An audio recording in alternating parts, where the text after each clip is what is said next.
Okay, and we're back. Oh, wait. There we go. Okay, we're back now.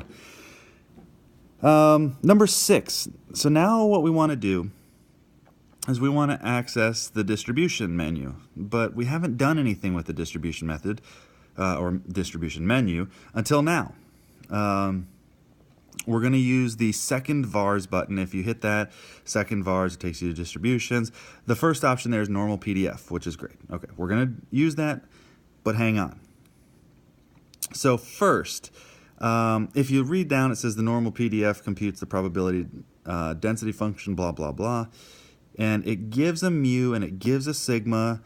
We don't typically use that because we want to make it tailor-made for our data, of course. So, number 7 then, we need to plot that distribution over top of our histogram just to see, we think it looks normally distributed, approximately, but we want to be really, really sure, if that makes sense. So the first thing we need to do is we want to show this across our relative frequency distribution.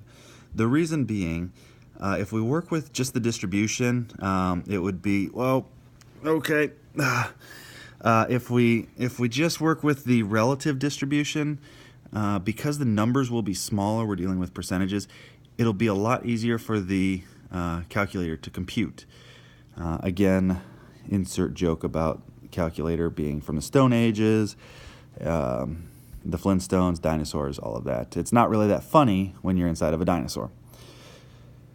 Okay, not that my jokes were ever funny. I've accepted that. Okay, so what we're going to do, we're going to change our plot just a little bit here. So go to second y equals, and for plot 1, we still want it on, we still want it as a histogram, we still want the x list to be L1. However, since we saved our relative frequency as L3, we want to make that our frequency now.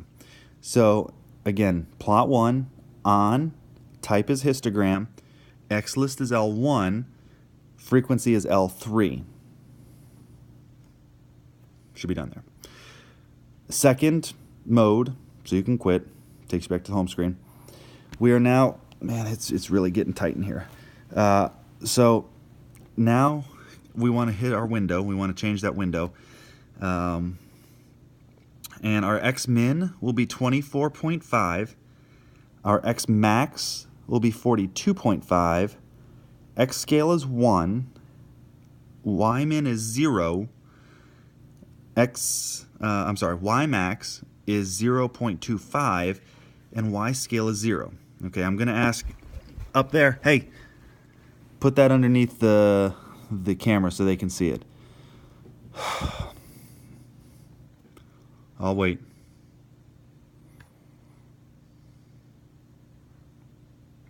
Okay. Can everybody see that? Does anybody have any questions? I can kind of hear you from in here, but I'll do my best.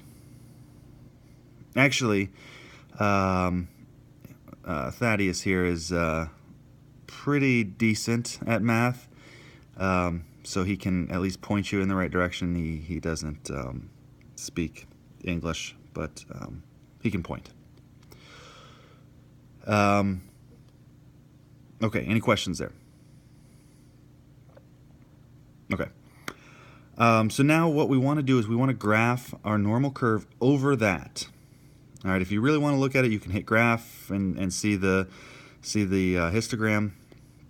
But I want to see the normal curve over that. So what we're going to do is we're going to hit y equals, and that'll take us to our y equals screen. Make sure that that's all cleared out, because if it's not, we're going to have a whole bunch of other stuff going on, which is kind of ugly. So y equals, and then from there, we are going to go to, oh, it's kind of shrinking down on me here. What we're going to do here, after you go to your y equals and make sure that that's clear, is you're going to hit, where do I have it? Second vars. When you go to second vars, we want normal PDF, so option 1. Now, if you have the newer operating system. What should happen is it'll take you to it says normal PDF screen, and I think the first thing that it gives you is an X value. For that X value, we want X. Pretty easy there. Real original.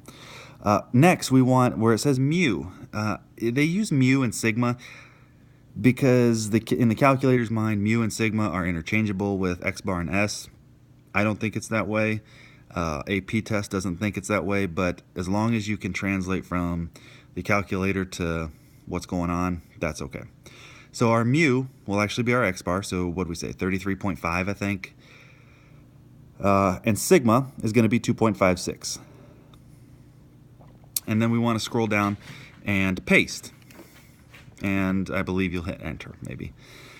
So then at your y equals screen, you should have normal PDF and then all of the data that we just entered. If you don't have that, if you have an older operating system where you don't get all of those prompts, what I'll do, hey, what I'll do is have this guy, he's going to put the camera on the calculator. So you can see that. I'll take a brief pause and you can look at that.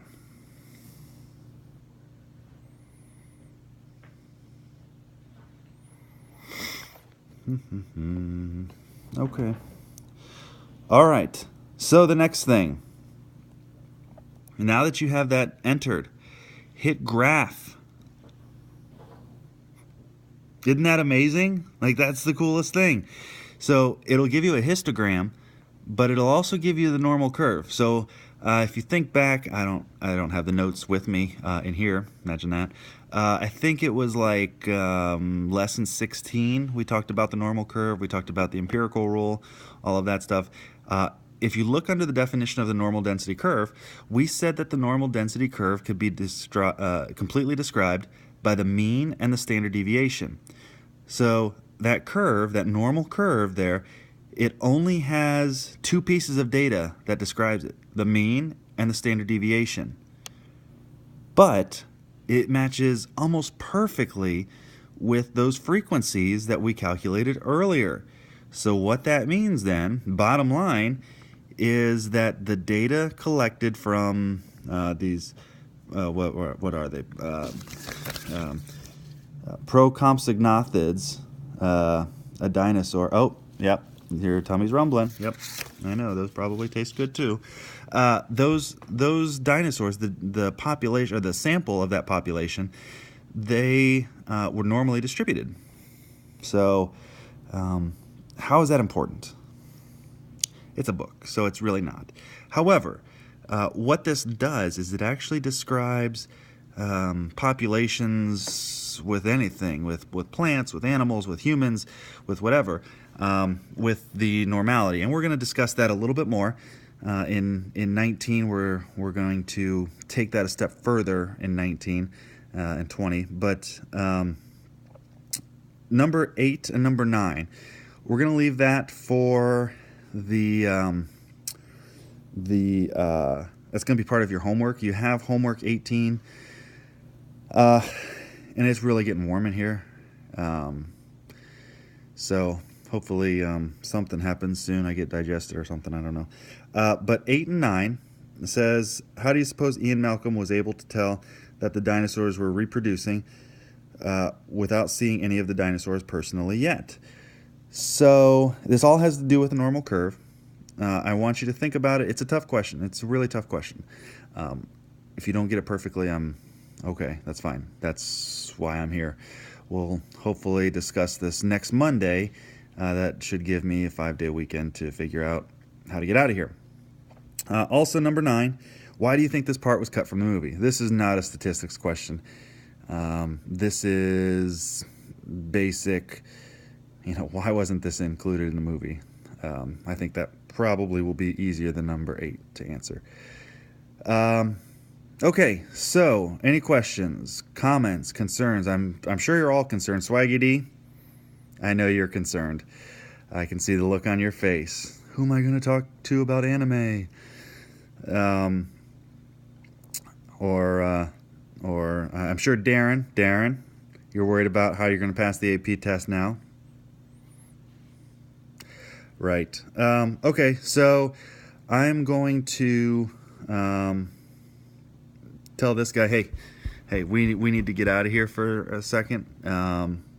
We need to find a way to get me out of here. So I will leave you to your homework and these last two questions, and I'll come back here in a little bit, hopefully, and take any other questions that you have. All right?